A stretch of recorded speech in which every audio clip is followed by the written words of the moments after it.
नमस्कार, बहुत स्वागत है आपका।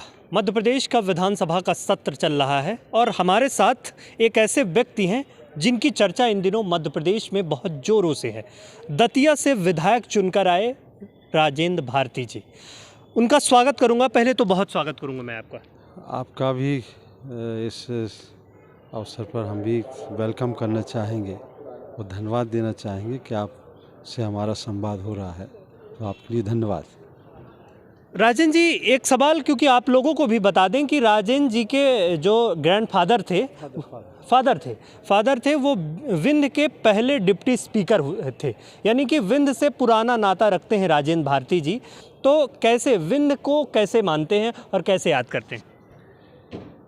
देखिए, विंध्य प्रदेश जो था उससे हमारा भावनात्मक लगाव रहा है, और इसलिए रहा है कि दतिया जिला विंध्य प्रदेश में आता था, और विंध्य प्रदेश में हमारे फादर स्वर्गीय श्री श्याम सुंदर श्याम जी विंध्य प्रदेश में विधानसभा के उपाध्यक्ष हुआ करते थे।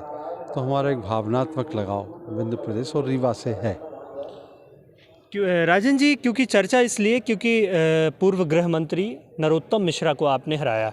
लगातार वो जिस तरह बयान दे रहे हैं कि समंदर का पानी कम होता देख घर मत बना लेना, अभी हम लौट के आएंगे, क्या कहेंगे? देखिए, घर तो बन गया है। समुद्र खाली हो या ना हो, ना तो वो समुंदर हैं और ना समुद्र से अपनी तुलना करें। वो तो एक नाला है, तालाब भी नहीं है, नाले हैं जिसमें गंदगी भरी हुई थी, आतंकी और अहंकार की। उस गंदगी को जनता ने निकाल के बाहर फेंक दिया है। समुद्र नहीं है, समुद्र से। और हमारे इतिहास में ऐसा भी खास करके पुराणों में, ग्रंथों में ये भी देखने को मिला है, बहुत हमारे ऋषि मुनियों ने समुद्र को भी पीने का काम किया है। तो अपने आप को समुद्र क्यों कहते हैं? वो समुद्र से बहुत छोटे हैं। दतिया के विकास के लिए किस तरह की चीज़ें अब सामने होंगी और किस तरह की तैयारियां, क्योंकि सदन में अब आप पहुंचे हैं, कौन से मुद्दे होंगे जिनको लेकर दतिया के विकास में काम होगा? देखिए, दतिया जिले का विकास 1952 से निरंतर रूप से हो रहा है, और विकास एक सतत प्रक्रिया है जो हमेशा जारी रहती है, ना किसी के रोकने से रुकती है और ना किसी के करने से होती है। लेकिन उसमें जिसका योगदान होता है उसको महत्वपूर्ण होता है। वो दतिया जिले का जो अभी विकास कार्य चल रहे हैं उनको हम आगे बढ़ाने का काम करेंगे।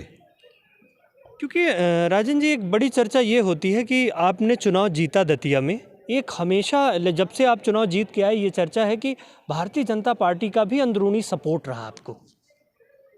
नहीं, भारतीय जनता पार्टी के वो कार्यकर्ता धन्यवाद के पात्र हैं जिन्होंने इनसे दुखी और त्रस्त होकर हमारा सहयोग किया है अप्रत्यक्ष रूप से।